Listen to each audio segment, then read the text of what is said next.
Au début, un homme était assis en silence, dans une posture de méditation, devant lui une épée posée avec soin. Cette épée symbolisait tout son héritage, un trésor transmis au fil des générations. Mais ce n'était pas qu'un simple objet, elle portait en elle les espoirs, les regrets et les batailles de toute une vie. Cet homme avait mené un combat sans fin pendant plus de 100 ans, et maintenant, il sentait son corps faiblir. Sa santé déclinait visiblement, sa peau montrait des signes de décoloration, et ses nombreuses cicatrices étaient le témoignage d'une vie de combats acharnés. À cet instant, il contemplait ses mains fatiguées et se lamentait. Tout ce qu'il avait accompli, tous ses efforts, tout cela n'avait finalement servi à rien. Alors que son corps tombait lourdement au sol, il pensait à une vie différente, une vie où il aurait pu être un homme ordinaire, loin de ses responsabilités écrasantes. Il imaginait une vie comme celle d'un garçon aux cheveux roux qu'il avait croisé. Ce garçon semblait si simple, si insouciant. Mais dans ce même instant, un autre garçon, aux cheveux blancs et aux yeux bleus, se posait des questions. Qu'est-ce que cela signifiait, mener une vie ordinaire? Comment quelqu'un, né d'une femme ayant détruit un clan tout entier, pouvait-il même envisager une telle existence? Ce garçon, qui portait un lourd passé, appartenait à la prestigieuse famille Tang du Sichuan. Connue pour ses poisons et ses armes secrètes, cette famille avait autrefois dominé les arts de l'ombre. Mais les temps avaient changé, et cette puissance s'était effondrée. Parmi les puissances émergentes, il y avait Moraine, une figure redoutable qui avait rejoint l'ordre des 9 sorcières. Au milieu de ce chaos, le seigneur démon Yan Yunuk, envoûté par une femme, avait semé le désordre. Sa passion destructrice avait forcé la famille Tang à se battre de toutes ses forces pour protéger leur honneur. Malgré leur victoire, cette bataille avait laissé des séquelles profondes. Aujourd'hui, un jeune garçon aux cheveux roux portait le poids de ce passé tumultueux. Chaque jour, il subissait les moqueries et la cruauté de ses pairs. Ces derniers, menés par un garçon aux cheveux blancs et aux yeux bleus, prenaient un malin plaisir à l'humilier. Il tirait ses cheveux, le frappait et le laissait souvent couvert de blessures. Mais malgré la douleur et l'humiliation, il serrait les dents. Chaque coup qu'il recevait nourrissait son désir ardent de devenir plus fort. Il voulait protéger sa mère et lui offrir une vie meilleure, loin de cette souffrance. Un soir, alors qu'il rentrait tard chez lui, le garçon boitait, son corps couvert de marques. Sa mère, inquiète, accourut vers lui. Elle lui demanda ce qui s'était passé, mais il esquissa un sourire pour la rassurer. Il lui expliqua qu'il était simplement tombé en jouant. Même si elle voyait clairement qu'il mentait, elle n'insista pas davantage, consciente que pousser le sujet ne ferait qu'ajouter à son stress. Avec douceur, elle lui rappela de faire attention à l'avenir, préoccupée par l'idée que ses cicatrices pourraient devenir permanentes. Mais ce soir-là, seul dans son lit, le garçon ne parvenait pas à apaiser son esprit. Il pensait à son père, disparu trop tôt. Si son père avait été là, les choses auraient-elles été différentes? Cette question tournait en boucle dans sa tête. Mais il savait qu'il ne pouvait compter que sur lui-même. Crier ou se plaindre n'y changerait rien. Alors, il se promit en silence de devenir plus fort, peu importe le prix à payer. Le lendemain, comme tous les jours, le cycle recommença. Les garçons de son village le malmenèrent une fois de plus. Mais cette fois, ils décidèrent d'aller encore plus loin. Ils avaient apporté un étui rempli d'aiguilles empoisonnées, bien décidés à tester leur nouveau poison sur lui. Avec un sourire cruel, une fille du groupe s'approcha et planta une aiguille dans son bras, tout en le rassurant qu'elle ne le tuerait pas. Elle voulait simplement vérifier les effets du poison. Son excitation grandissait en voyant sa peau réagir violemment. Lorsqu'ils partirent enfin, le garçon resta étendu au sol, sous une pluie battante. Il était à bout de force. Combien de temps encore pourrait-il supporter cette vie? Une lumière vive apparut soudain devant lui, illuminant la nuit. Une épée brillante se forma dans l'air. Intrigué et surpris, il tendit la main et la saisit. Cette arme dégageait une énergie familière. Dans un éclair de souvenir, il réalisa qu'il avait été un maître d'épée dans une vie antérieure. Ce garçon, Tang Yang, comprit que cette nouvelle opportunité était sa chance de changer son destin.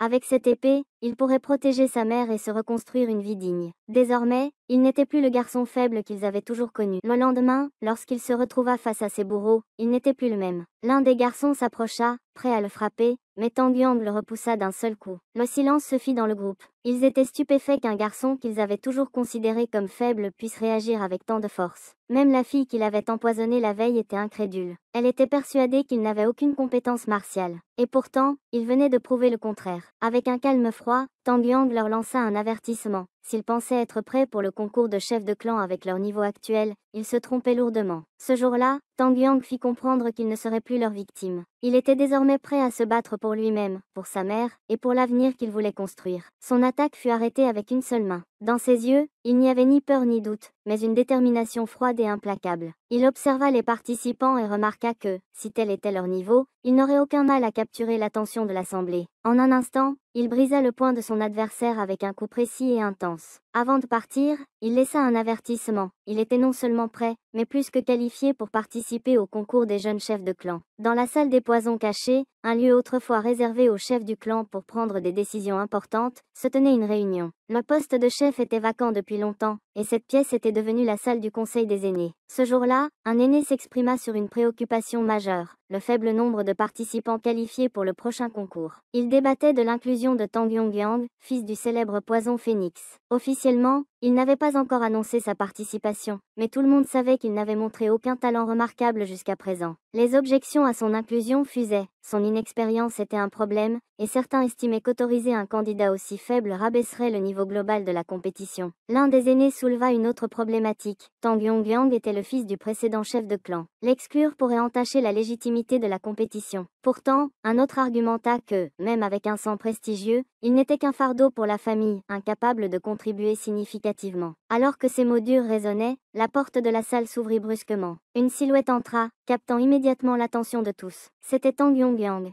Sa présence imposante et son expression déterminée laissèrent tout le monde sans voix. Les aînés le regardaient avec une mixture de surprise et d'appréhension. L'un d'eux lui demanda s'il comprenait ce qu'il faisait. Sans hésitation, il répondit calmement qu'il savait exactement ce qu'il faisait. Sa voix, jusqu'alors rarement entendue dans ce cadre, résonna avec clarté et assurance. Il traînait un adversaire derrière lui, un jeune homme qui avait participé à ses persécutions. Le déposant avec désinvolture comme un trophée, Tang Yongyang déclara qu'il avait trop longtemps supporté les injustices de cette famille. Aujourd'hui, il n'était plus question de subir en silence. Ses blessures, visibles sur son visage, étaient là pour prouver ce qu'il avait enduré. Les aînés furent stupéfaits. Il avait osé blesser un participant du concours, un acte normalement perçu comme un crime dans leur code. Pourtant, il affirma connaître les règles familiales. Les combats entre participants étaient autorisés. Tang Yongyang fit ensuite une déclaration claire. Il souhaitait participer au concours des jeunes chefs de clan. Cette annonce provoqua une onde de choc dans l'assemblée. Un aîné, sceptique, lui demanda s'il comprenait vraiment l'importance de ces mots. Tang Yongyang répondit avec défi qu'il était prêt à faire davantage s'il en doutait. Un autre aîné suggéra qu'il prouve sa valeur sur les terrains d'entraînement à l'extérieur, là où d'autres participants, comme Minchan et Gel, s'exerçaient. Tang Yongyang, toujours sûr de lui, traînait encore son trophée, un jeune homme qu'il avait mis à genoux. Les aînés furent divisés. Certains pensaient qu'il exploitait les règles pour son propre bénéfice, tandis que d'autres estimaient qu'il méritait une chance. Finalement, un aîné leva la main pour sceller la décision. Tang Yongyang participerait au concours. Cette décision surprit tout le monde. Pourquoi permettre à quelqu'un d'aussi controversé d'entrer en compétition? L'aîné expliqua que sa confiance et sa détermination méritaient au moins d'être mises à l'épreuve.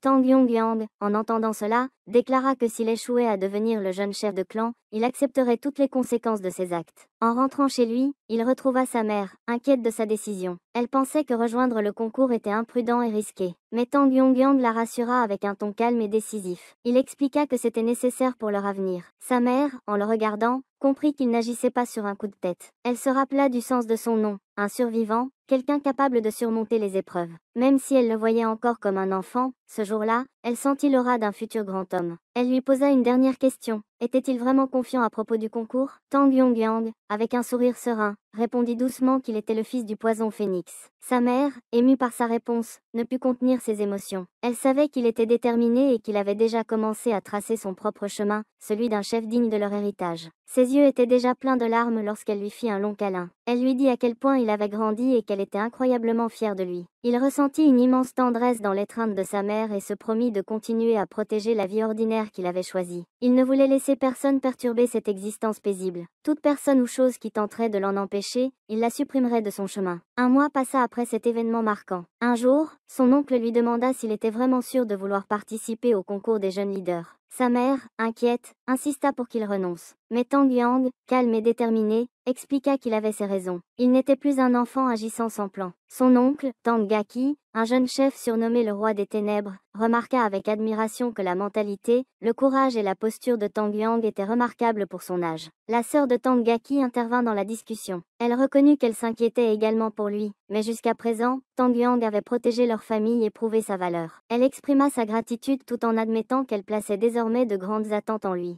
Depuis qu'il s'était rappelé sa vie passée, Tang Yang avait commencé à méditer, à s'entraîner seul et à adopter une alimentation saine avec des repas soigneusement préparés par sa mère. Il utilisait des techniques internes pour corriger les flux d'énergie tordus dans son corps, sachant que perfectionner ses compétences était essentiel. Surtout pour quelqu'un qui s'était éveillé à une vie antérieure et qui avait déjà atteint le royaume de maître d'épée. Bien qu'il fût jeune, à seulement 12 ans, ses méridiens étaient encore purs, sans impureté, ce qui rendait sa progression naturelle. Cependant, il savait que la solidité de son corps restait cruciale. Un équilibre entre une bonne nutrition, Un repos suffisant et un entraînement constant étaient nécessaires pour garantir sa croissance physique et spirituelle. Le jour tant attendu du concours arriva. Sa mère, avec des larmes aux yeux, vint lui dire au revoir. Elle demanda à tout le monde de prendre soin de lui. Son oncle, qui partait également, salua sa sœur avec un mélange d'émotion et de fierté. Alors qu'elle observait cette scène, elle se dit qu'elle aurait souhaité que Tang Longang, leur défunt père, puisse voir à quel point leur fils avait grandi. Plusieurs concurrents étaient déjà rassemblés sur les lieux. Tang Yang, arrivé tôt, dégustait tranquillement des galettes de riz. Certains murmurèrent en le voyant, moquant son apparente absence de talent.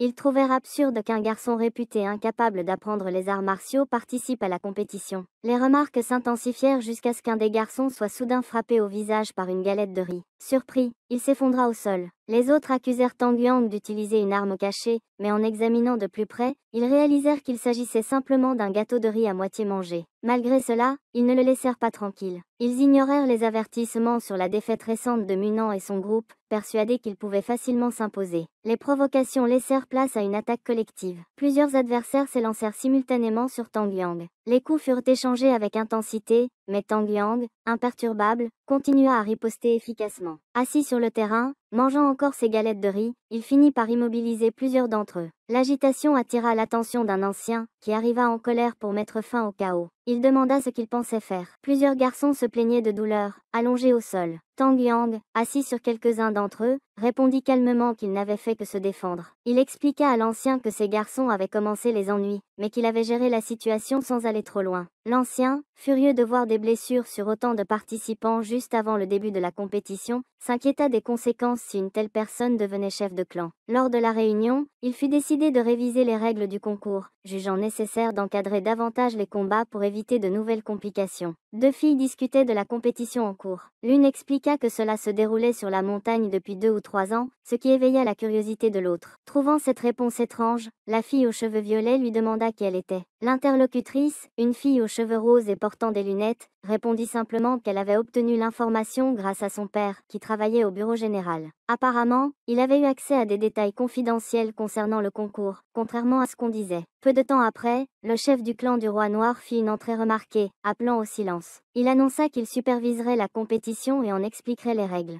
Cela provoqua une vive excitation parmi les participants, beaucoup étant impatients de voir le plus jeune leader de tous les temps, Tang Gaki. Il expliqua que la compétition se déroulait sur une durée totale de 4 ans. Les 3 premières années étaient dédiées à l'entraînement intensif et au perfectionnement des compétences de chaque candidat. La première année consistait à identifier une méthode d'entraînement personnalisée pour chaque individu, en fonction de ses capacités. Les 2 années suivantes, les candidats s'entraînaient sous la supervision de guerriers désignés, recevant une formation complète. Après ces 3 années d'entraînement, la véritable compétition commençait enfin. Le grand aîné intervint alors pour annoncer un changement majeur. Le concours se déroulerait sous la forme du goût poison. Ces mots provoquèrent une onde de choc parmi les participants, certains étant terrifiés. Ce format impliquait des combats où les participants devaient s'affronter jusqu'à ce qu'il ne reste qu'un seul vainqueur. À l'origine, la sélection du jeune chef de clan devait se faire à travers des duels en tête-à-tête. Mais le format avait été modifié pour permettre aux candidats de démontrer pleinement leurs compétences. Bien que tout le monde comprit que ce changement avait été provoqué par l'influence de Tang Yongyang, cela ne diminua en rien l'appréhension générale. L'aîné insista sur l'importance de la position de jeune chef de clan pour l'avenir de la famille Tang. Ce rôle était crucial pour leur survie et leur prospérité. Le vainqueur du concours hériterait de tout, le pouvoir, les responsabilités, et le destin de la famille Tang. Le nombre de survivants au goût poison serait réduit à un seul, faisant de cette compétition une lutte sans pitié. Dans la province du Sichuan, loin de la compétition, une réunion se tenait dans le camp principal de la secte de l'épée de la lune noire, sous l'alliance de la mort noire. Le sujet principal de cette réunion était la famille Tang. Une personne exprima son inquiétude quant à l'état actuel de la famille Tang, affirmant que leur déclin était évident. Cependant, le leader choisissait de ne pas les éliminer immédiatement car ils restaient utiles. Mais il était clair pour tous que ces jeunes participants représentaient l'avenir de la famille Tang. Si quelque chose tournait mal lors de la compétition, cela porterait un coup fatal à la famille. Un autre membre de la réunion souligna que, bien que la famille Tang fût en déclin, elle représentait toujours une menace à surveiller. Il proposa que, plutôt que d'attaquer directement, ils devraient simplement affaiblir la famille en détruisant leurs espoirs, en éliminant discrètement les jeunes talents qu'ils tentaient de former. Une femme, visiblement expérimentée dans ce type de manœuvre, suggéra de faire comme il l'avait fait avec la famille Jiggle ou la famille Muangyun, saper leur fondation de l'intérieur. Le chef de la secte approuva cette approche. Il confirma que le suivi des mouvements de la famille Tang était déjà en cours et qu'ils avaient même réussi à infiltrer une petite graine au sein de la compétition. Ils espéraient que cela suffirait pour que la famille Tang tombe entièrement entre leurs mains. Pendant ce temps, sur la montagne où se déroulait la compétition, tout le monde suivait les instructions du leader sauf un garçon, qui restait en retrait, plongé dans ses pensées. Les participants étaient appelés par des numéros au lieu de leur nom. Chaque groupe était composé de 4 personnes. Lorsque le numéro 28 fut appelé, personne ne répondit. Cela attira l'attention, et les juges continuèrent à appeler ce numéro sans succès. En observant le groupe, ils remarquèrent qu'un garçon semblait distrait, comme absorbé dans ses réflexions. Ils lui demandèrent pourquoi il traînait derrière. Il répondit simplement qu'il rêvassait, insatisfait du guide. Les autres, agacés, lui rétorquèrent qu'il n'avait pas de temps à perdre avec des pensées insignifiantes. En vérité, Tang Yongyang s'était attardé parce qu'il sentait une présence étrange. Bien que le responsable du groupe n'ait rien détecté, il était sûr qu'ils étaient suivis. Cela ne pouvait pas être un parent ou un simple escorteur de la famille Tang.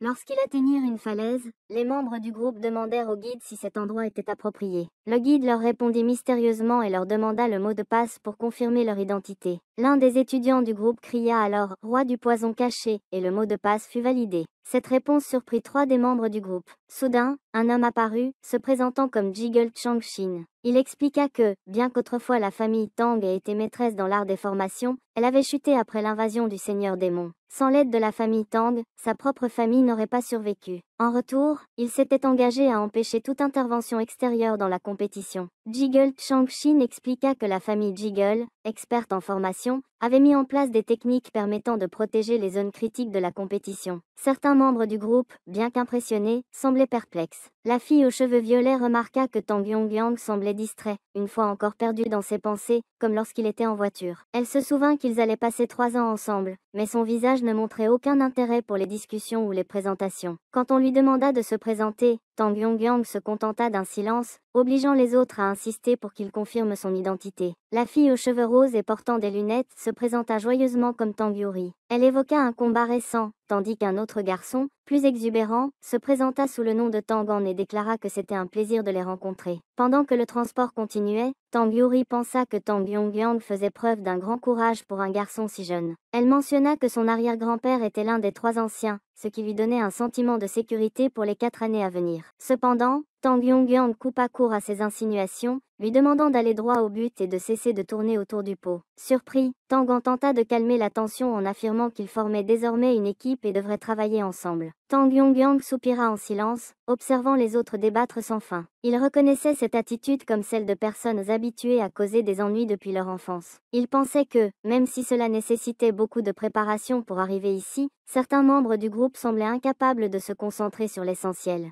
Alors que les disputes se poursuivaient, le transport s'arrêta soudainement. L'instructeur Jiggle, qui avait été avec eux depuis le départ, semblait avoir disparu. Trouvant cela étrange, Tang Yongyang se demanda comment une telle chose était possible. Il suspecta que quelque chose clochait. Le groupe commença à paniquer, réalisant qu'il pourrait être coincé dans la formation sans aide. Tang Yongyang resta néanmoins calme. Il observa la formation Phantom Capsule, un chef-d'œuvre de la famille Jiggle, et comprit que sans un lanceur expérimenté, il n'y aurait aucune échappatoire. Pendant ce temps, Changshin, nerveux, murmura que la famille Tang était bien connue pour sa prudence excessive et que toute tentative injuste de sabotage nuirait gravement à leur réputation. Soudain, un bruit étrange interrompit ses pensées. Une fissure se forma dans la formation, s'ouvrant comme un rideau. Changshin, terrifié, vit la structure qu'il avait construite se désintégrer sous ses yeux. Tang Yongyang, prenant les devants, appela l'instructeur pour demander ce qui se passait. L'instructeur expliqua que les pas des membres du groupe ne correspondaient pas, probablement à cause de leur manque d'expérience. Il les avertit de faire plus attention. Mais l'instructeur remarqua également l'attitude calme de Tang Yongyang et le regarda avec suspicion. Il savait que la formation n'aurait pas dû se briser aussi facilement,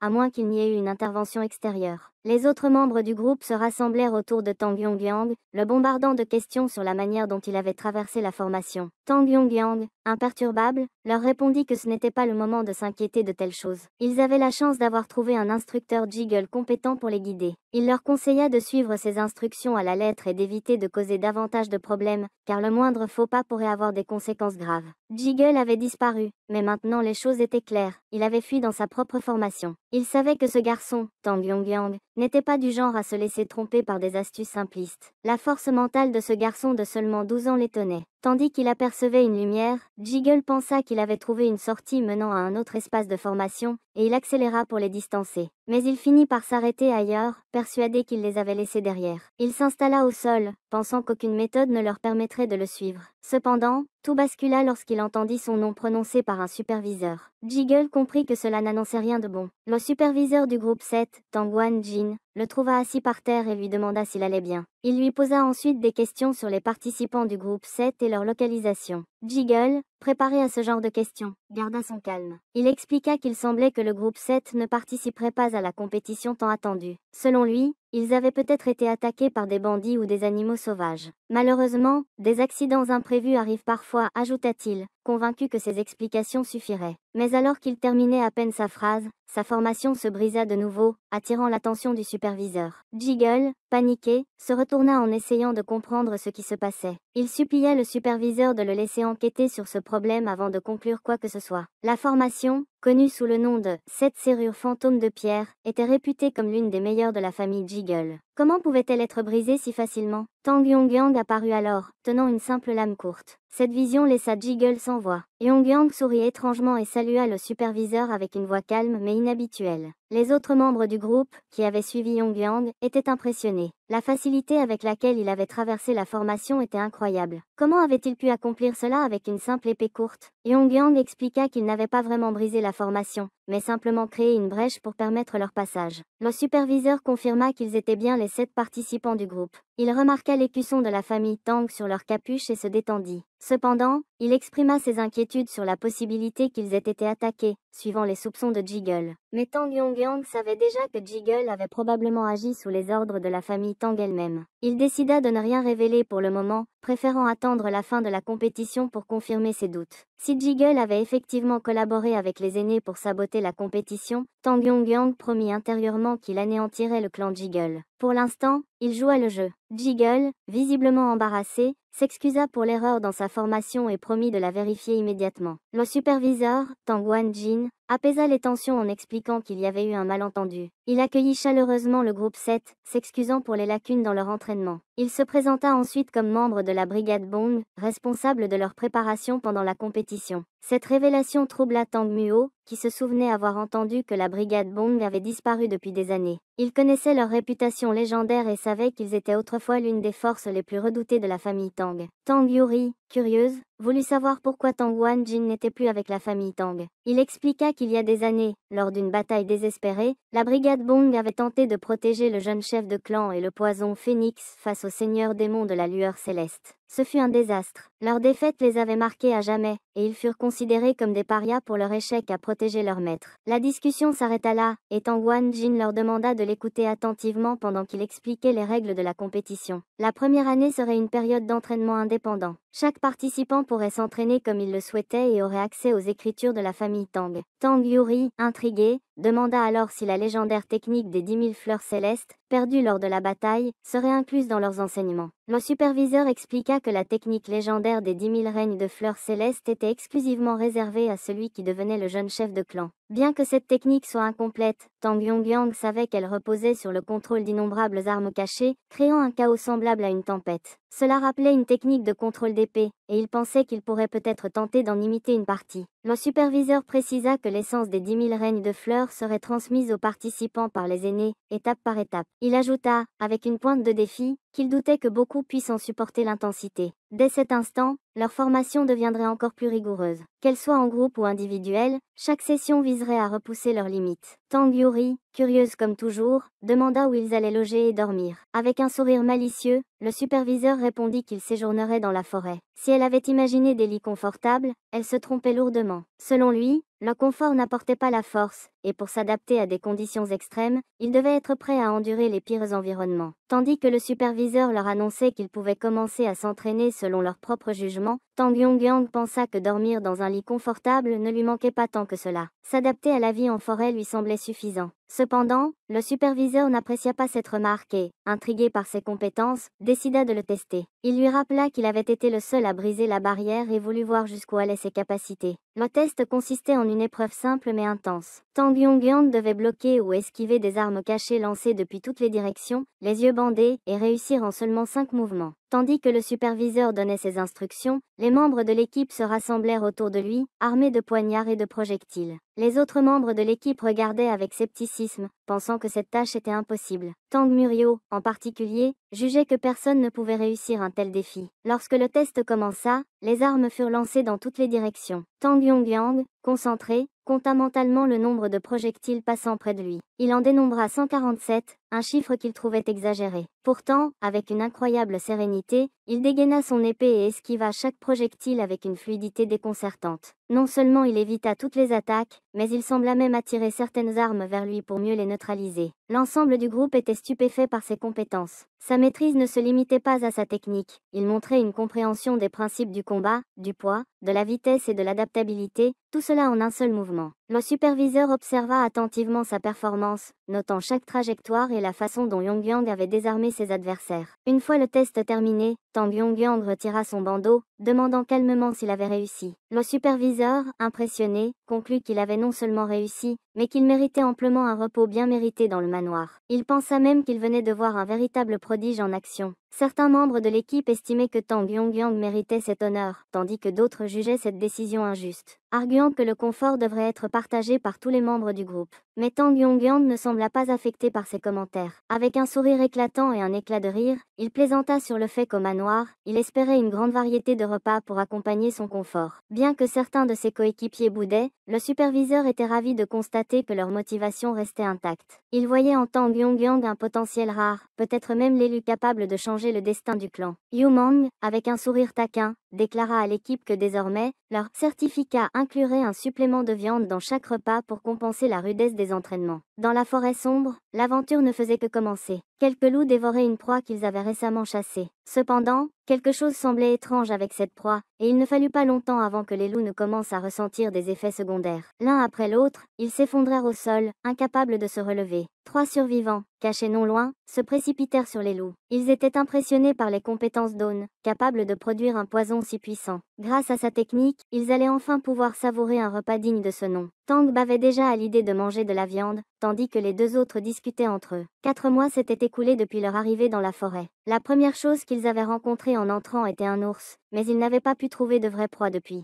Obligés de se contenter de racines, ils avaient versé des larmes de soulagement lorsqu'ils avaient finalement réussi à chasser quelque chose. La vie dans la forêt était rude, mais ils s'en étaient accommodés. Entre deux discussions, ils pensaient à Yu Mang, imaginant qu'il vivait probablement confortablement à ce moment-là. Mario, cependant, ne voulait même pas entendre son nom. Aune, curieuse, se demandait si Maro continuait à s'entraîner et s'il allait devenir encore plus fort. Mio, en jetant un regard vers leur camp, remarqua qu'il manquait quelque chose. La viande avait disparu. Quand ils se retournèrent, ils virent Tang Yuri allongée, se sentant malade après avoir mangé toute la viande elle-même. En voyant leur colère, elle leur demanda simplement de bouger car ils bloquaient la lumière des étoiles. Pendant ce temps, dans les montagnes du Gangnong, dans la capsule fantôme des 7 tresses, Tang Yongyang s'entraînait sans relâche. Il prenait des pauses seulement lorsque c'était nécessaire, mais lorsqu'il s'agissait d'entraînement, il se donnait toujours à fond. En s'entraînant intensément avec des guerriers expérimentés, il n'hésitait pas à se battre comme un adulte, sans jamais retenir ses coups. Ses mouvements, qu'il avait redécouverts grâce à l'éveil de ses souvenirs de sa vie antérieure, étaient imprévisibles. Même les guerriers chevronnés ne pouvaient bloquer ses attaques ou prédire ses mouvements. Lors d'une session particulièrement intense, il décida de tester une nouvelle technique qu'il avait mise au point. Tenant un shuriken dans sa main, il attendit le bon moment pour lancer son attaque. Les guerriers, sur leur garde, se préparaient à riposter. Mais lorsqu'il lança ses armes dans les airs, leur trajectoire semblait si aléatoire qu'il ne comprenait pas comment réagir. En réalité, chaque lancer était calculé avec une précision redoutable. À chaque mouvement, un adversaire tombait. Ce n'est qu'après avoir neutralisé plusieurs d'entre eux qu'ils réalisèrent qu'il utilisait des shurikens. Mais c'était déjà trop tard. Ces shurikens, tournoyant à une vitesse incroyable, créaient une frénésie visuelle, une véritable danse tournante. Le superviseur, sidéré, observa comment Yongyang avait neutralisé les guerriers en un instant, maîtrisant une large attaque tout en limitant les dégâts à de simples effleurements de peau. Intrigué, il lui demanda s'il avait créé cette technique lui-même. Yongyang confirma avec fierté, expliquant qu'il l'appelait la danse frénétique des shurikens. Curieux, le superviseur voulut savoir si cette technique consommait beaucoup d'énergie interne et comment Yongyang gérait cela. Le jeune homme révéla qu'il avait étudié des techniques oculaires dans un ancien manuel. Parmi elles, il avait choisi de maîtriser les yeux qui coulent, une des techniques les plus anciennes de la famille Tang. Le superviseur était impressionné. Cette technique, perdue depuis des générations, permettait de suivre les trajectoires des armes avec une précision extraordinaire. Bien qu'il manquât encore certaines parties essentielles de la technique, Yongyang expliqua qu'il avait intégré les yeux qui coulent dans ses arts martiaux ascendants, ce qui lui permettait de voir et de contrôler parfaitement les trajectoires de ses shurikens. Le superviseur, stupéfait, n'était plus surpris par les capacités incroyables de ce garçon. Le superviseur l'informa qu'il restait encore 2 mois avant que les autres membres de son équipe n'arrivent pour subir le même test dans des conditions similaires. Il ajouta que, bien que certains aient déjà prouvé leur valeur, ils reviendraient mieux préparés. Yongyang, enthousiaste, se réjouit à l'idée de voir les progrès de ses coéquipiers. Le superviseur remarqua que, malgré ses inquiétudes, les autres utilisaient Yongyang comme une source d'inspiration et de motivation. Mais au fond, il savait que ce garçon était différent. Rien, ni personne, ne semblait pouvoir limiter son potentiel. En observant le ciel, Tang Yongyang réfléchissait à son destin et à sa vie passée. Sa connexion la plus forte avait toujours été avec son épée fantôme, un lien profond qui semblait transcender les vies. Bien que ses origines et ses actions soient désormais façonnées par cette nouvelle existence, il ne pouvait s'empêcher de vouloir revoir ceux qu'il avait laissés derrière. Lors de leur premier jour d'entraînement, ils étaient de simples novices maladroits. Maintenant, leur puissance avait atteint un niveau totalement différent. Rien qu'à l'idée de les revoir, un mélange d'excitation et de nostalgie l'envahissait. Pendant ce temps, ses anciens camarades s'entraînaient dur. Ils étaient tellement motivés qu'ils plaisantaient en imaginant lui prouver leur supériorité en brisant symboliquement sa tête en deux. Cette idée, bien qu'exagérée, faisait briller leurs yeux d'un éclat compétitif. Leur superviseur, observant cette ferveur, ne pouvait s'empêcher de remarquer à quel point ils étaient motivés, même si leurs intentions n'étaient pas toujours claires. Mario, intriguée, trouvait Tanguin étonnamment calme. En se retournant pour le regarder, elle le vit dans une posture plutôt inattendue. Il avait passé un bras autour du cou d'Aune, qui semblait totalement déconcerté. Avec un grand sourire, il plaisanta en disant qu'il s'était caché pour les surprendre. Toute la situation prit une tournure comique lorsqu'il continua à serrer Aune et Yuri dans ses bras, avec un mélange d'exagération et de malice. Les autres, un peu abasourdis, se demandaient comment ils n'avaient pas remarqué sa présence, malgré leur entraînement en forêt censé aiguiser leur sens. Pendant qu'ils plaisantaient, Muriel, elle,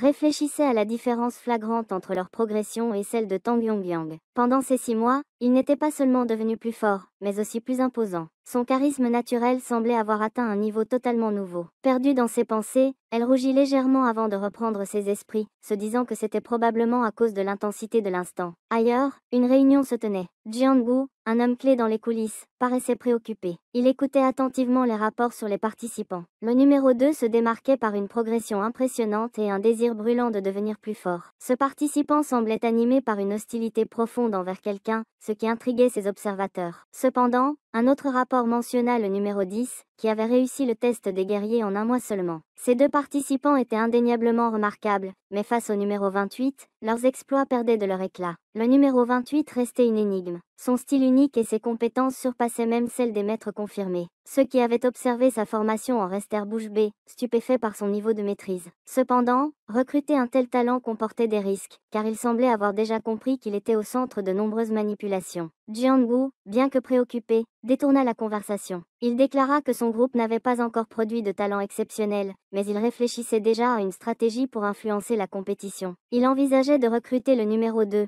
un participant qui gardait son visage caché à cause d'une blessure. Selon Jianggu, il serait facile de gagner sa confiance en l'aidant à remporter la compétition et à devenir le jeune chef du clan. Le plan de Jianggu était précis. En liant le numéro 2 à sa nièce, il espérait solidifier une alliance durable entre la famille Jiggle et la famille Tang. Cette stratégie permettrait à la famille Jiggle d'intégrer officiellement la sphère d'influence de la famille Tang en tant que famille externe. Cela leur donnerait le pouvoir d'intervenir dans les affaires internes du clan, tout en renforçant leur position. Pour Jianggu, ce plan avait un double objectif. Non seulement il consoliderait l'influence de la famille Tang, mais il garantirait également une fusion des intérêts des 2 familles, assurant ainsi leur domination. Le soutien de la famille Jiggle au concours de la famille Tang n'était donc pas une simple formalité, mais un mouvement stratégique destiné à changer l'équilibre des pouvoirs. Tang Yongyang pensait qu'ils avaient conclu la réunion de manière appropriée, mais il savait que le numéro 28 était bien trop précieux pour être laissé de côté. S'il survivait à la compétition, il prévoyait de l'orienter vers une quête de vengeance, de l'adopter comme fils et même de lui offrir la position de chef du clan Jiggle. Pendant ce temps, l'entraînement se poursuivait, et leur précision s'améliorait de jour en jour. Tang Muryo pensait que le fait de vivre dans le manoir avait renforcé leur discipline, bien que rien ne puisse égaler le confort d'une bonne nuit de sommeil. On et Yongyang s'étaient rendus au laboratoire pour expérimenter. Tang, fidèle à sa quête de perfection, se concentrait sur l'amélioration de ses poisons. Mio, curieuse, était impressionnée par la manière dont il travaillait, jurant vengeance tout en fabriquant ses concoctions avec une précision presque artistique. Tang se vantait avec enthousiasme, affirmant qu'il avait mis toute son âme dans la création d'un poison d'une puissance inégalée. Mais lorsque Yongyang prit le bol de poison et le but d'un seul trait, tout le monde fut abasourdi. Ron, horrifié, se mit à secouer Yongyang, paniqué à l'idée que ce dernier pourrait en mourir. Pourtant, Yongyang, avec les joues gonflées et la bouche pleine de poison, se contentait de l'observer calmement. Quand On lui demanda si le poison faisait effet, Yongyang, en réponse, recracha tout le contenu du bol, droit sur son visage. Tout le monde éclata de rire devant cette scène grotesque, sauf On, visiblement vexé. Mais ce qui choqua encore plus, c'était que Yongyang n'était absolument pas affecté par le poison. Avec un sourire malicieux, il demanda à On si ce poison était vraiment censé être aussi puissant. On, déconcerté, expliqua que ce mélange était assez fort pour faire fondre des organes internes, mais Yongyang semblait en pleine forme, comme si de rien n'était. Avec un air joueur, Yongyang lui répondit que son poison était peut-être tout simplement médiocre. Les cris venant du laboratoire alertèrent les filles, qui réalisèrent qu'il se passait quelque chose d'inhabituel. On, furieux, ne comprenait pas comment quelqu'un pouvait boire son poison comme s'il s'agissait d'un simple verre de thé. Montrant fièrement le bol vide, Yongyang déclara qu'il n'avait ressenti aucun effet, et demanda même à On s'il n'avait rien de plus fort à offrir. Cette remarque fit naître une idée chez On, et si Yongyang était immunisé contre tous les poisons, mais il comprit vite que ce n'était pas une immunité classique. Yongyang maîtrisait une technique ancestrale de la famille Tang, qui permettait de transformer les poisons en énergie interne. Cette méthode, résultat d'années de raffinement et de maîtrise, faisait de lui un véritable maître du poison. Les poisons faibles n'avaient presque aucun effet sur lui, car il ne suffisait pas à augmenter son énergie interne. Désormais, il cherchait des poisons beaucoup plus puissants pour continuer à se renforcer. Cependant, Yongyang savait que sa quête de pouvoir l'éloignait de son désir de vivre une vie normale. Mais il se tenait prêt à affronter n'importe quel ennemi, y compris l'alliance de la peste noire ou le seigneur démon de la lueur céleste, bien qu'il n'en soit pas certain de l'issue. Pour lui, ces factions, bien que dangereuses, n'étaient pas inattaquables. Si On parvenait à créer un poison plus puissant, Yongyang pourrait repousser encore plus loin ses limites. L'intérêt de Yongyang fut piqué lorsqu'on mentionna les 10 poisons légendaires de la famille Tang. Il demanda curieusement s'il était capable de fabriquer l'un d'eux. Mais On, frustré, avoua qu'il n'avait jamais appris à faire le 10e poison, le plus puissant de tous. Ce poison était tellement redoutable qu'il affectait même les maîtres transcendants. Il avait été divisé entre les anciens, car personne ne pouvait le manipuler seul. Avec un sourire en coin et une main sur le menton, Yongyang murmura que ce poison semblait digne d'intérêt. Il interrogea On une dernière fois, mais ce dernier, frustré, lui répondit que fabriquer un tel poison relevait de l'impossible. Découragé par les poisons faibles qu'il avait reçus jusque-là, Yongyang conclut que, pour l'instant, aucun d'eux ne pouvait véritablement le satisfaire. Il lui expliqua qu'au cas où il existerait un poison si dangereux qu'il serait interdit ailleurs, cela mériterait une attention particulière. Yungan, quant à elle, était tenue par le cou par un jeune homme qui, entre deux quintes de tout, lui demandait ce qu'elle lui avait fait. Visiblement sous l'effet d'un poison très puissant, il semblait souffrir terriblement. Yungan, avec un air supérieur et une pointe de sarcasme, lui demanda ce qui n'allait pas, un sourire mauvais sur le visage. Les symptômes s'aggravèrent soudainement, et il commença à brûler de l'intérieur. Son corps paraissait sur le point d'exploser.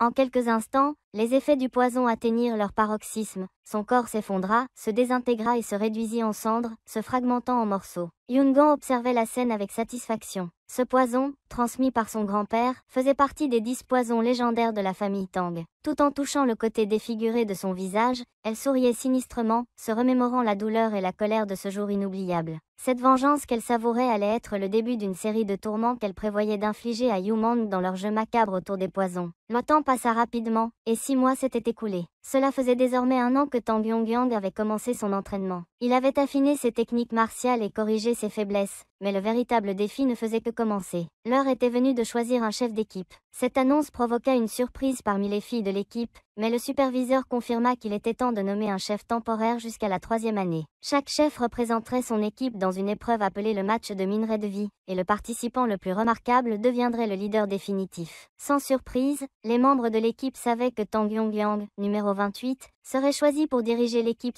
Tang Ji fit remarquer que Yongyang ne serait pas seulement un chef temporaire, mais aussi un candidat sérieux pour devenir le leader du clan. Le superviseur expliqua qu'il s'agissait d'une position provisoire, mais il demanda à Yongyang d'avancer pour accepter cette responsabilité. Il ouvrit une boîte contenant un objet précieux et lui demanda de le prendre. La pilule du cœur céleste, un élixir rare fabriqué à partir de la racine d'un djinn centenaire, conçu pour augmenter considérablement l'énergie interne. Cette décision suscita des interrogations parmi les membres de l'équipe. Pourquoi un tel trésor était-il offert à Yongyang? Le superviseur précisa que c'était un privilège réservé aux chefs d'équipe dans le clan Tang. Malgré les grandes attentes placées en lui, Yongyang déclina l'offre sans hésiter. Il expliqua qu'il n'avait pas besoin de cet élixir. À la place, il demanda quelque chose d'autre, un poison puissant, le plus fort de tous, le 10e poison légendaire de la famille Tang. Lorsque Yongyang revint plus tard, les membres de son équipe s'étonnèrent de voir qu'il n'avait pas ramené l'élixir. À la place, il transportait des armes. Il expliqua qu'il n'avait pas pu obtenir les 10 poisons, alors il avait pris des armes en compensation. Cette décision provoqua des réactions mitigées. Tang Muryo, furieuse, tenta de le frapper, estimant qu'il aurait dû rapporter l'élixir. Certains pensaient néanmoins qu'il fallait respecter son choix. On, satisfait, affirma que les anciens seraient ravis que la pilule n'ait pas été utilisée. Yu Mang, cependant, ne put s'empêcher de faire une remarque sarcastique. Il critiqua Yongyang pour ne pas avoir rendu l'élixir, suggérant qu'il aurait mieux valu le conserver pour un usage futur. Tandis que les tensions persistaient, l'équipe se préparait à relever les défis à venir, chacun réfléchissant à ce que cette décision signifiait pour leur avenir. Le superviseur tendit à Yongyang ce qu'il avait demandé et lui demanda si cela suffisait. Yongyang, bien que visiblement déçu que ce ne soit pas le puissant poison qu'il avait initialement demandé, haussa les épaules et répondit que, si c'était tout ce qu'il pouvait obtenir, il l'accepterait. Cependant, il ajouta qu'il aurait préféré quelque chose de plus impressionnant. Le superviseur, qui espérait qu'il aurait choisi la pilule du cœur céleste comme tout le monde, ne put cacher sa déception. Il lui demanda s'il avait changé d'avis, mais Yongyang répondit rapidement que ce n'était pas le cas. Il avait néanmoins une idée intrigante en tête. Pourquoi ne pas offrir une chance aux membres de l'équipe de l'affronter? S'il parvenait à le vaincre, il pourrait remporter la pilule comme récompense. Le superviseur trouva l'idée ingénieuse et pensa que cela encouragerait les membres de l'équipe à redoubler d'efforts. Il annonça alors officiellement que tous étaient libres de défier le chef d'équipe temporaire avant le début du match de Poison Gu. Cette annonce fit immédiatement réagir les filles de l'équipe, qui furent les premières à se porter volontaires pour tenter leur chance. Mais Yongyang, fidèle à lui-même, ne comptait pas rendre les choses faciles pour ses camarades. Les défis commencèrent à affluer, et les affrontements devinrent presque une routine pour lui.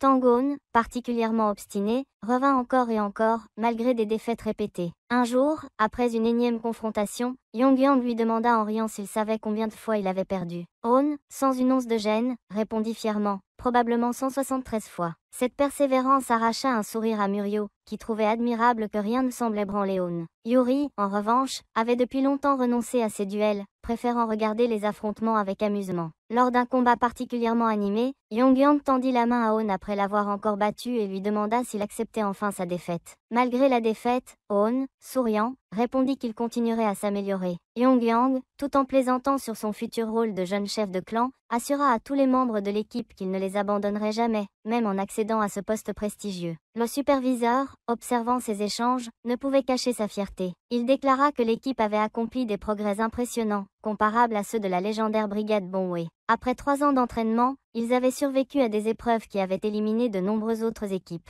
Cependant, il leur rappela que le véritable défi approchait, le match de Poison Gu. Contrairement à l'entraînement, où l'usage de poison était strictement interdit, cette compétition autorisait les poisons les plus dangereux et les tactiques les plus mortelles. C'était une véritable bataille où chaque participant devait utiliser toutes ses compétences pour survivre. Le superviseur remit enfin à Yongyang le poison qu'il avait demandé, précisant qu'une seule goutte suffirait à tuer. Il insista pour qu'il fasse preuve de prudence et lui arracha la promesse de donner son maximum. Yongyang, avec son habituel sourire malicieux, accepta tout en plaisantant, tentant même de frapper légèrement le superviseur, qui attrapa sa main avec un sourire amusé. Alors que Yongyang se préparait à quitter le camp pour le site de la compétition, quelqu'un d'autre se préparait ailleurs. Jeon Gri-young, tenant une fiole de poison dans ses mains, se réjouissait de l'arrivée du grand jour. Elle savait que les 10 poisons qu'elle avait préparés pourraient devenir des armes redoutables. Grâce à un nouvel allié qu'elle avait acquis avec l'aide du clan Jiggle, elle se sentait prête à tout. Cependant, John Green n'était pas dupe. Elle savait que toute alliance venait avec un prix et interrogea le représentant du clan Jiggle pour comprendre leurs intentions. Le représentant fut direct. Le clan Jiggle était en déclin, et s'ils voulaient regagner leur gloire d'antan, ils avaient besoin d'une alliance avec le clan Tang. Ils espéraient manipuler les affaires internes du clan Tang pour obtenir plus de pouvoir. John Green, avec un sourire, leur demanda calmement s'ils pensaient vraiment qu'elle accepterait un tel marché. Jiggle expliqua qu'il était là dans un but précis. Construire une amitié n'était qu'un prétexte. Elle avait attendu 3 longues années pour ce jour, où elle pourrait enfin tuer sa cible et récupérer la vie qu'elle avait perdue. Elle se tenait prête, en tant que chef de l'équipe 1. Dans l'équipe 2, Tang Ganel venait tout juste d'être nommé chef après avoir triomphé de son adversaire. Il ne manqua pas de critiquer la milice du clan Tang, qu'il jugeait trop bavarde et peu efficace. Quant à l'équipe 3, elle était dirigée par Tang Grian, et l'équipe 4 par Tang Achien. Tang Ji s'occupait de l'équipe 5, tandis que Tang Mayo prenait les rênes de l'équipe 6. Enfin, l'équipe 7, la plus remarquée, était dirigée par Tang Yiyang. Yiyang observait calmement le site de la compétition. Pour lui, c'était une belle journée pour devenir le gagnant du match de Poison Goût. Après 3 ans à s'intégrer parmi les autres, il se sentait prêt à se démarquer. Il analysa le terrain gigantesque où se déroulerait l'épreuve du poison gluant, ignorant qu'il était espionné par Jiggle. Ce dernier, tout en surveillant Yiyang, pensait que son potentiel était sous-exploité. Toutefois, il savait que le clan Tang avait déjà fait son choix et acceptait à contre-cœur de devoir éliminer Yiyang avant qu'il ne devienne une variable incontrôlable. Alors que Yiyang fixait l'horizon, un frisson le traversa. Il tourna soudain son regard dans la direction où se trouvait Jiggle. Ce dernier, surpris, sentit leurs regards se croiser et se demanda s'il était possible que Yiyang les détectait malgré les nombreuses couches de formation protectrice. Peu de temps après, un bruit strident retentit. Yiyang venait de briser la formation d'un seul coup avec sa courte lame. Ce geste laissa Jiggle désemparé. Était-il possible que ce garçon ait déjà deviné leurs intentions? Yiyang se remémora les paroles du superviseur, qui avait insisté sur le fait que seuls les participants avaient le droit d'intervenir dans le match de Poison Goût. Mais il soupçonnait fortement que le clan Jiggle avait été impliqué dès le début. Il se promit de tirer cette affaire au clair une fois la compétition terminée. Ailleurs, une personne observait également la scène, terrifiée. Cette personne, dissimulée sous plusieurs couches de formation, réalisait que sa vision du monde avait failli être détruite rien qu'en respirant près de Yiyang. Tremblant, elle se demandait comment un épéiste de ce niveau pouvait exister. Elle comprit rapidement qu'il avait été une erreur de le sous-estimer et que Yiyang était un adversaire bien trop redoutable pour être affronté. Dans une autre partie de la forêt, une jeune femme blessée tentait désespérément de s'échapper.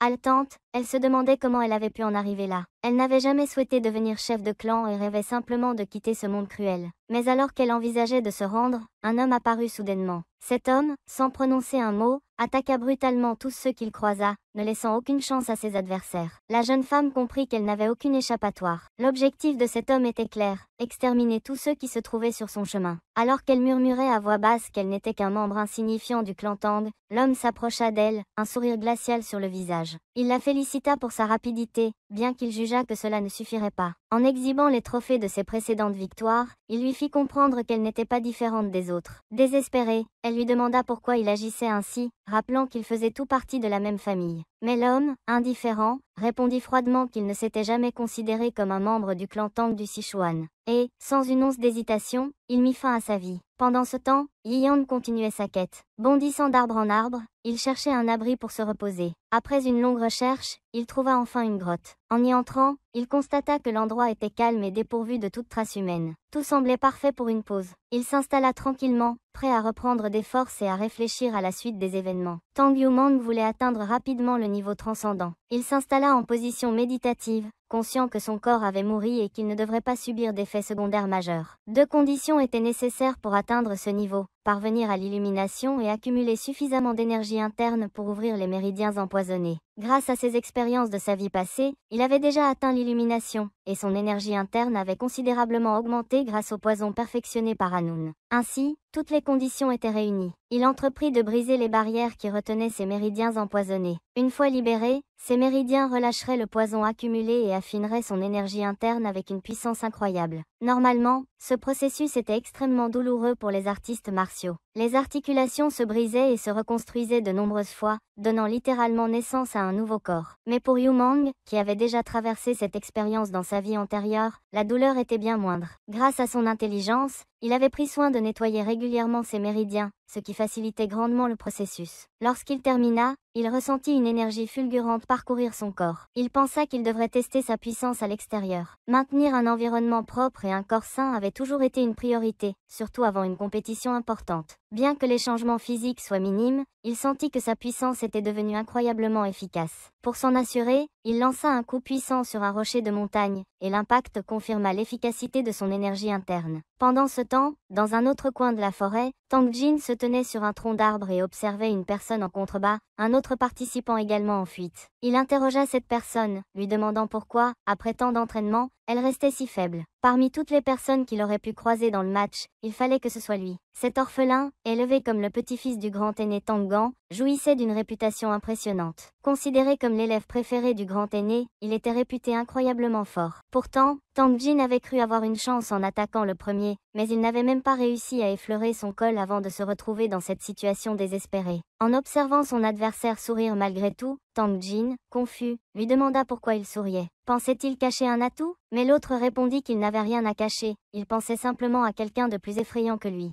Ces paroles, qu'il prit comme une insulte, lui firent perdre patience. Tang Jin, vexé, rétorqua qu'il devrait au moins tenter d'être son égal avant de fanfaronner ainsi. L'autre jeune homme répondit calmement qu'il était un espion pour l'Alliance de la Peste Noire, ce qui choqua Tang Jin. Tandis que l'information s'infiltrait dans son esprit, il se redressa, blessé mais déterminé, et déclara qu'il ne pouvait pas laisser un espion vivre. Mais avant de passer à l'action, il exigea son nom. L'autre révéla calmement qu'il appartenait au clan de la Grande Épée Noire Silencieuse. En entendant cela, Tang Jin se prépara à se battre pour sa vie, agenouillé et prêt à tout donner. Mais avant que l'affrontement ne commence, Tang Yumang sentit une étrange présence et intervint. Lorsqu'il arriva sur les lieux, il vit un visage familier. Tang Jin, à terre, semblait confus, et Yumang lui demanda s'il s'était remis de leur dernier combat. Jin, incapable de reconnaître son interlocuteur, demanda qui il était et comment il avait pu devenir un espion. Yumang révéla alors qu'il avait été infiltré dans le clan Tang depuis des années, se faisant passer pour un orphelin tout en étant destiné à devenir un espion. Cette révélation choqua Tang Jin, qui ne comprenait pas pourquoi un tel plan avait été orchestré contre le clan Tang. Yumang, quant à lui, restait imperturbable, prêt à jouer son rôle jusqu'au bout. Tang Yumang savait qu'il attirerait l'attention de quelqu'un en étant adopté dans un clan, et avec le temps, il affaiblirait leur rang en éliminant les autres candidats qui viendraient après lui. Il espérait que lorsqu'il reviendrait après avoir accompli sa mission, tout le clan le reconnaîtrait comme un véritable maître. Pourtant, à cet instant précis, il gisait au sol, le corps brisé et l'esprit envahi par une douleur insupportable, comme si ses intestins se dissolvaient sous l'effet d'un poison. Yumang fixa Tang Ganel avec un regard interrogatoire, se demandant si c'était ce dernier qui lui avait infligé une telle souffrance. Ganel, voyant son adversaire au sol, demanda s'il s'agissait bien de Tang Gang, et ce dernier confirma mollement que oui. Ganel insista, prêt à presser de nouveau son visage contre le sien pour le croire, mais il n'en eut pas besoin. À cet instant, il comprit qu'il s'agissait bel et bien de lui. Alors qu'il observait le jeune homme étendu, Ganel demanda s'il avait avoué être un espion. Tang Gang admit que oui, révélant son appartenance à la secte de l'épée noire silencieuse. Cette révélation fit réfléchir Ganel. Il repensa à une présence qu'il avait captée plus tôt, une sensation étrange qui le troublait toujours. Tout en parlant, il réussit à retirer une aiguille empoisonnée plantée dans son adversaire. Intrigué, il se demanda quel genre de poison pouvait provoquer de tels effets avec une si petite aiguille. Cependant, ces questions furent ignorées, et il continua en demandant si Tang Gang avait croisé d'autres participants. Tang Gang répondit par l'affirmative,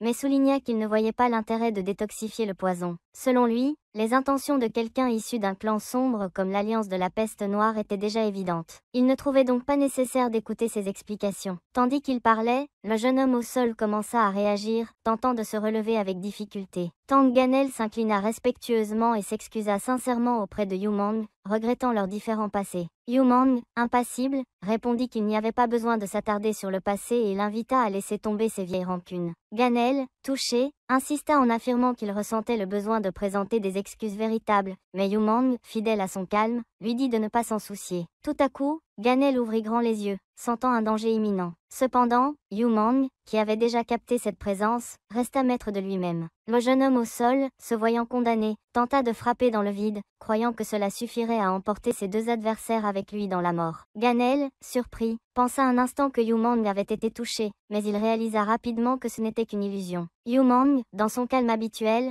observa la scène et affirma qu'il épargnait rarement quelqu'un, mais que s'il le fallait, il n'hésiterait pas à détruire totalement son ennemi. D'une simple main posée sur l'épaule du jeune homme, Yu Mang mit fin à son agitation. Le corps de son adversaire s'effondra, inconscient. Ils se retrouvèrent alors tous les trois, seuls dans cette forêt dense. Ganel fut impressionné par les compétences de cet espion, qui, malgré tout, était l'un des candidats les plus prometteurs pour la victoire. Yu Mang se tourna vers Tang Ganel et interrompit ses pensées, affirmant que, s'il le voulait, il pourrait simplement se rendre. Ganel, décontenancé, admit qu'il ne savait pas comment se sortir de cette situation. Yu Mang ouvrit alors un passage et l'invita à partir, expliquant qu'il n'y avait pas besoin de dire adieu. Avant que Ganel ne s'éloigne, il le remercia chaleureusement pour sa clémence. Yu Mang le regarda partir, allant même jusqu'à lui souhaiter bonne chance alors qu'il s'éloignait vers le quartier général de la secte de l'épée de la lune noire. Un orbe spirituel capable de détecter la vie et la mort même à grande distance avait été activé, confirmant une tragédie. Cet orbe, implanté dans l'Est, signifiait que quelqu'un était décédé. C'était un enfant né d'une relation avec une domestique, un garçon qui possédait bien plus de talent que ses frères et sœurs. Lorsque la femme légitime de son père avait découvert son potentiel, elle avait redouté qu'il ne devienne un jour héritier. Elle avait alors tenté de le tuer à plusieurs reprises, mais il avait survécu, vivant dans l'ombre comme un espion au sein du clan Tang.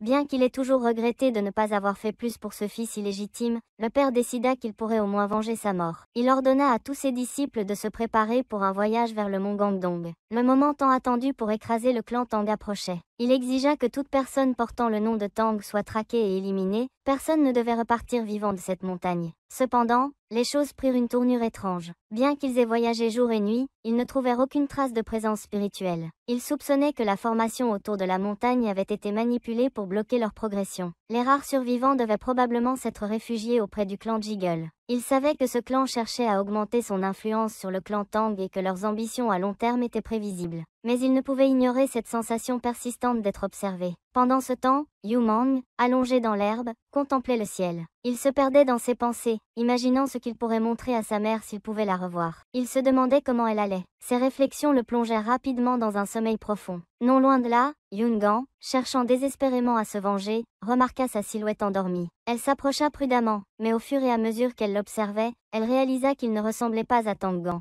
Cependant, il était beau, ce qui lui fit penser qu'il pouvait être lié au clan Jiggle, peut-être le neveu de Changshin. Elle hésita un instant avant de sortir un poison puissant, convaincue que cela mettrait fin à son adversaire. Mais alors qu'elle s'approchait pour administrer son poison, Yu Mang murmura, sans ouvrir les yeux, qu'il n'était pas sûr qu'elle soit prête pour ce qu'elle allait tenter. Avant qu'elle ne puisse réagir, il se redressa, saisit son cou et la força à s'agenouiller. Calmement, il demanda si elle avait reçu de l'aide du clan Jiggle. Il expliqua que, pendant que d'autres s'entretuaient, elle semblait avoir trouvé un endroit sûr pour attendre et attaquer la dernière personne vulnérable. Il resserra légèrement son emprise et exigea de savoir quel était son arrangement avec eux. Elle, terrifiée, ne comprenait pas comment il avait deviné qu'elle venait. Pourtant, elle regrettait déjà d'avoir hésité avec son poison. Yu Mang l'observa attentivement et lui demanda si elle était Tang Yangang. Il ajouta, avec un soupçon d'ironie, que malgré tout le chaos qu'elle avait causé, elle n'avait pas changé du tout. Il se demanda à haute voix s'il devait cette fois-ci gâcher tout son visage. Pendant ce temps, Jiggle observait la scène de loin. Il réalisa que son plan était compromis. Le numéro 28, Yu Mang, avait coupé la formation et bouleversé ses stratégies.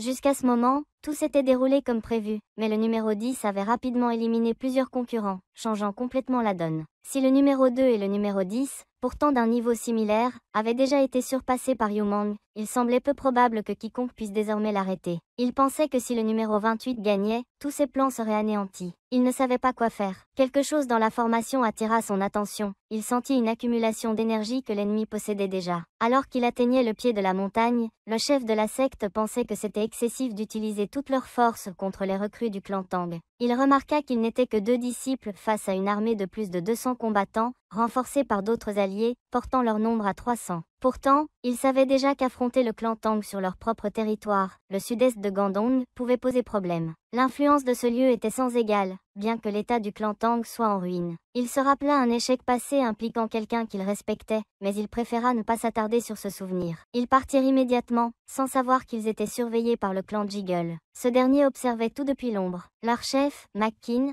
s'étonnait que quelqu'un puisse trouver cet endroit sans avoir été impliqué dans la compétition. Il supposa qu'un espion devait être présent. Mais pour l'instant, il avait d'autres priorités. se présenter à la brigade Bond pour une action adéquate. Toutefois, il réfléchit qu'il pourrait utiliser les forces de l'ennemi pour éliminer le numéro 28 et cacher ses propres erreurs. Il sourit malicieusement en réalisant que ses échecs pourraient ainsi facilement disparaître. Dans une autre scène, une fille au visage couvert observait un individu. Elle ne le reconnaissait pas, bien qu'il soit juste devant elle. Elle attendait une ouverture, scrutant chaque mouvement. Elle remarqua quelque chose sur sa lame, un étrange poison rouge vif qu'elle n'avait jamais vu auparavant. Alors qu'il semblait distrait, elle saisit sa chance et lança le liquide qu'elle tenait dans sa main. Pourtant, il attrapa son poignet avec une aisance déconcertante et examina son action avec un intérêt mêlé de curiosité. Elle tenta de répondre à ses questions, mais ses efforts furent vains. Il demanda si c'était du poison et, en voyant le flacon, il comprit que c'était probablement le même qui se trouvait sur sa lame. Il la força à s'agenouiller et resserra son emprise. Il exigea de savoir si elle coopérait avec le clan Jiggle. Devant son silence, il lui saisit les joues, ouvrant sa bouche de force, et lui dit qu'il pourrait remonter un peu dans le temps en lui faisant goûter ce poison. Alors qu'il s'apprêtait à lui en faire avaler, elle le supplia de la laisser partir, promettant de tout avouer. Pourtant, il jugea préférable de lui faire goûter le poison pour qu'elle puisse confirmer ce que c'était. Elle avoua finalement que c'était l'un des 10 poisons légendaires du clan Tang, appelé « poison du dragon de feu », réputé comme l'un des plus puissants. Cette révélation piqua son intérêt. Ces poisons ne devaient jamais être utilisés à la légère. Il pensa que si ce poison était vraiment authentique, ce serait une précieuse ressource pour lui, un véritable élixir. Mais il estima que ce serait un gaspillage de le faire consommer par quelqu'un d'aussi insignifiant. Elle continua à le supplier, proposant même de l'aider à combattre les autres participants, mais il lui rappela qu'elle n'avait pas encore donné toutes les réponses qu'il attendait. Il voulait savoir quels accords elle avait avec le clan Jiggle. Devant son silence persistant, il menaça de lui faire avaler tout le poison. Terrifiée, elle avoua qu'il s'agissait d'une proposition de mariage, visant à fusionner les clans. On avait prévu qu'elle épouse le futur chef du clan Jiggle pour consolider leur position et maintenir leur statut. Elle expliqua qu'elle avait accepté à contre-cœur, mais qu'elle n'avait pas eu le choix. Prenant le reste du poison encore dans sa main, il sourit légèrement et le porta à ses lèvres. Elle, horrifiée, lui demanda ce qu'il faisait. Il répondit calmement que ce n'était rien d'important, ajoutant qu'il n'allait certainement pas partager une telle ressource avec elle. Il but le poison. À sa grande surprise, il trouva qu'il avait un goût inattendu, rappelant la fraise. Presque immédiatement, son corps sembla s'embraser, rayonnant comme s'il était possédé par des flammes. Elle, toujours à genoux, la main sur son cou, regardait la scène avec incrédulité, incapable de croire ce qu'elle voyait. Elle affirma que même un corps doté d'invulnérabilité ne pourrait supporter les 10 poisons du clan Tang. Elle voulait le voir brûler jusqu'à disparaître. Mais malgré les flammes autour de sa tête, sa main sur son cou ne faiblissait pas. Voyant cela, elle fut stupéfaite. Tandis qu'il commentait calmement sur le goût épicé du poison contenu dans le flacon, elle ne pouvait croire à ce qu'elle voyait. Elle avait entendu son grand-père parler d'un légendaire royaume des empoisonneurs au sein du clan Tang, mais elle n'aurait jamais imaginé que quelqu'un comme lui en serait issu. Il la regarda intensément, immobilisant son torse avec une force ferme mais calculée, puis déclara qu'elle avait dû penser qu'il se suiciderait avec le poison qu'elle lui avait donné. Il continua en précisant qu'il n'était pas du genre à avoir un tempérament aussi léger. Tandis qu'il observait ses mains, il constata que le poison qu'il avait consommé avait décuplé son énergie interne, provoquant une sorte de raffinement à un niveau qu'il n'avait jamais atteint. Il pensa même que, maîtrisant l'art martial du yin et du yang, ce poison pourrait devenir un catalyseur pour des techniques encore plus puissantes. En partant, il la laissa agenouiller, toujours immobilisée, en disant qu'il lui était reconnaissant, car elle lui avait permis d'obtenir quelque chose de précieux.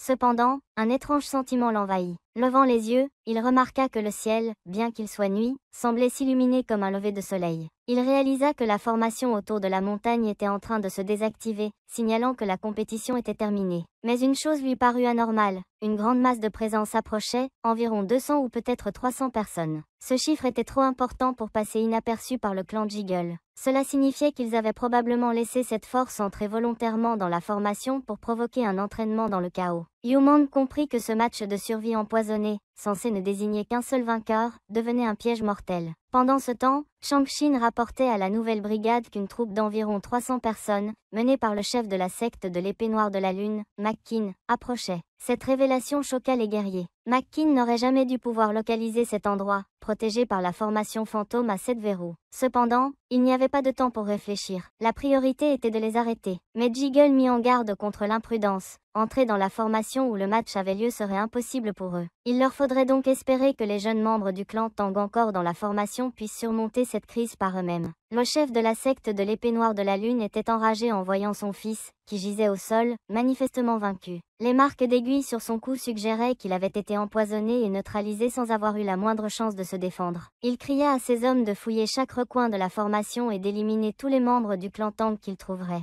Mais aucun des soldats sur place ne portait le nom de famille Tang, ce qui augmenta sa fureur. Parmi les disciples, certains pensèrent que l'espion du clan Jiggle avait peut-être été découvert et tué, car les blessures sur le corps trouvées plus tôt correspondaient à des marques d'aiguilles. Ils se murmurèrent que cela expliquait pourquoi le clan Tang était si redouté. Même leurs armes cachées pouvaient rivaliser avec la force d'un maître martial. Le chef avertit ses soldats de rester vigilants face aux armes dissimulées. Mais à peine avait-il prononcé ces mots que certains furent touchés. Ils réalisèrent trop tard qu'ils faisaient face à une attaque d'aiguilles empoisonnées, leurs disciples tombant un à un. Ils crièrent que c'était une embuscade et ordonnèrent à tous de préparer leurs épées. Pourtant, personne ne parvenait à localiser l'origine des attaques. Les soldats furent sommés de ne pas se cacher comme des lâches, mais cette directive ne les aida pas beaucoup. Une pluie d'aiguilles empoisonnées s'abattait sur eux, et il n'y avait aucun moyen de les éviter. Les projectiles frappaient les uns après les autres, réduisant leur groupe à néant. Yu Mang observait la scène avec satisfaction. Il utilisait la technique unique de la paume empoisonnée, démontrant à quel point elle était redoutable. Contre une infanterie ordinaire,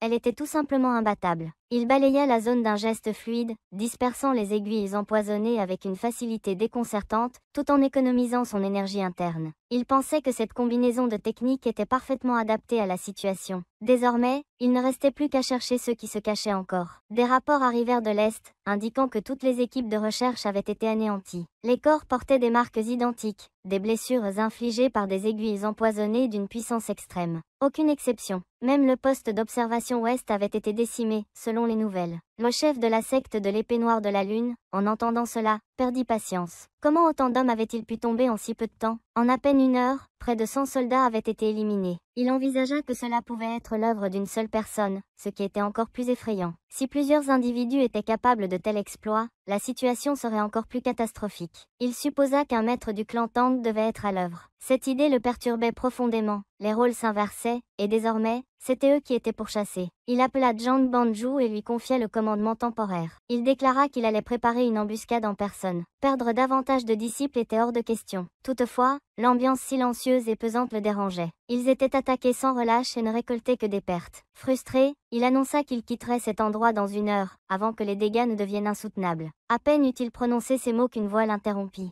Regardant autour de lui, il aperçut un jeune homme perché sur une branche d'arbre. Contrairement à ce qu'il avait cru, il réalisa que cet individu n'allait laisser aucun d'eux repartir vivant. Pris de panique, il ordonna à ses soldats d'esquiver, mais c'était trop tard. Une attaque fulgurante réduisit les troupes à néant, laissant seul le chef face à Yu Mang. Alors que Yun Yansong, le chef de la secte, se retrouvait seul, il fut envahi par la colère et la peur. Il tenta de comprendre comment Yu Mang était descendu de l'arbre sans qu'il ne le remarque. Observant de plus près, il déduisit que ce jeune homme devait être responsable des massacres précédents. Bien que Yu Mang ne paraisse pas être un grand maître, ses attaques laissaient penser qu'il maîtrisait des techniques d'absorption du vide. Pourtant, cela nécessitait une énergie colossale. Saisissant cet espoir, Yansong sourit, croyant que Yu Mang était arrogant et que cette arrogance le mènerait à sa perte. Il déclara qu'il n'avait jamais entendu parler de quelqu'un comme lui au sein du clan Tang. Yu Mang répondit avec assurance que cela n'avait aucune importance. Cette réponse frappa le chef de stupeur, le faisant vaciller. Tandis qu'il tentait de dissimuler son trouble, Yu Mang le fixa froidement et ajouta qu'un homme destiné à mourir n'avait pas besoin de connaître son nom.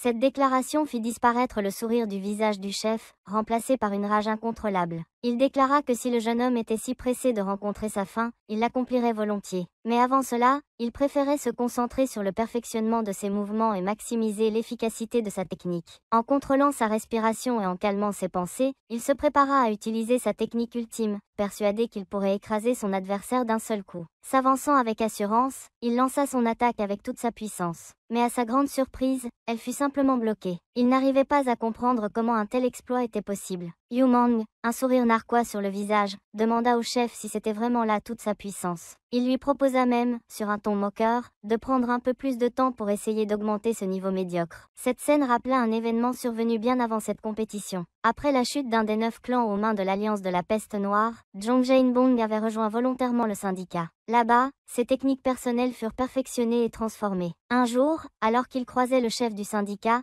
Zhang Yansong, sa fameuse technique, secouant le pic, fut rebaptisée baptisé « Paume du tremblement céleste », un nom donné en personne par le leader de l'Alliance de la peste noire. Aujourd'hui, cette technique légendaire, conférée par le chef du syndicat lui-même, était impuissante face à un jeune homme. Yongyang, quant à lui, libéra le poison du dragon de feu, l'un des poisons les plus mortels des 10 grands poisons de la famille Tang. Ce poison, contenant le souffle brûlant d'un dragon, était une véritable terreur. Contrôlé par l'aura venimeuse de Yongyang et amplifié par l'intention meurtrière de sa lame, il était tout simplement irrésistible. Le chef de la secte de l'épée de la lune noire ne pouvait que contempler, incrédule, cette énergie dévastatrice. Malgré ses efforts désespérés pour bloquer l'attaque, il échoua. La paume du tremblement céleste fut balayée, et il se retrouva figé, littéralement pétrifié en morceaux. Yu Mang, observant l'effet spectaculaire du poison, trouva cette expérience fascinante. Il pensa que le dragon de feu méritait d'être renommé la force du poison de feu. Tandis qu'il se délectait de sa victoire, il se demandait qui serait le prochain à goûter à cette mort brûlante, car il n'avait aucune intention de laisser quiconque partir vivant. Les soldats, cependant, ne furent guère impressionnés par ces mots. Ils demandèrent simplement si c'était lui, le disciple gardien de la formation, celui qui avait tué l'un des leurs. Ils rappelèrent qu'il avait juré qu'il ne quitterait pas cet endroit vivant, que ce soit Gandong ou n'importe quel autre lieu du monde. Malgré la facilité avec laquelle il avait vaincu leur chef, ils pensaient encore pouvoir l'emporter.